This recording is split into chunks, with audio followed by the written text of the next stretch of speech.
Hi, I'm Jim Muehlhausen, author of the 51 Fatal Business Errors and How to Avoid Them, and I'm here to talk to you about fatal error number 19.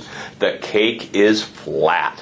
Running a business is tough. You've got to juggle 16 hats that you wear. You've got to try to squeeze a ton of important priorities into a 20-hour day. Got it? It's tough. Been there, done that. I run a business too. I have to do it every day. However, building a successful business is a lot like baking a good cake. You've got a set of ingredients. You've got to do those set of ingredients in the right proportion, in the right way. And if you have the wrong ingredients or the wrong amount of ingredients or even adding them in the wrong order, your cake can be a disaster just through having all of the right ingredients in front of you, yet using those wrong. So when we talk about a business recipe, what people think about typically is a business plan, that the plan is the recipe. I couldn't agree more. I think the plan is how you do the recipe. The recipe is your business model. Your business plan is how you are going to run that business model. Very frankly, I think most business plans are a waste of time and paper. And here's why.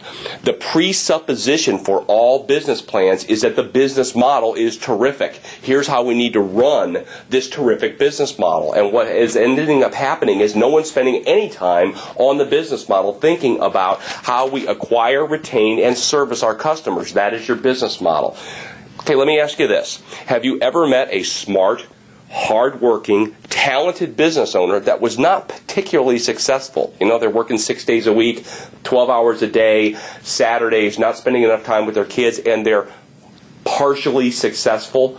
Why is that? How can you explain that when you've got another business owner that isn't so smart, doesn't work so hard, and doesn't do the things that the other person does, yet they are highly successful? What's the difference between the two? Well, the difference is the business model. The gal or the guy that's working not so hard probably has a terrific business model. But the bottom line is a great business model run poorly beats a poor business model run well every single time. So what we want to do is we want to focus on the business model, even though most people are not. We're focusing on silly things like business plans for mediocre business models. Who cares if you can execute a poor business model well? What that's going to yield is not enough income for the effort that you're putting in. So what most business plans would have you do is spend a bunch of time implementing a business model that really is not thought out as well as maybe it needs to be. The good news is you can adjust your business model. Forget adjusting your business plan. Forget playing around the edges. What we've got is we've got a situation where we need to tweak and adjust a business model at all times. Think about Blockbuster. Here's a company that had an 80% market share that now is in danger of going bankrupt. Why? Because they did not adjust their business model. They had a great one, but the world went and changed, and all business models eventually fail. So you've got a cake recipe right now, and that is your business model. What we need to do is figure out, are you trying to bake a cake with no flour? Because the flour is your business model. So what we want to do is look at your business model. There's a great way to assess it. You can go to bizmodelsecrets.com. That's B-I-Z, modelsecrets.com, and take a free assessment of your business model, breaking it down into 8 areas. After you take that assessment, you're going to have some places to start looking at your business model and how you can improve it. For instance, the first of the 8 areas is excellent margins. I dare you to name me a terrific business that did not have terrific margin. It is a prerequisite. Great businesses have great margins.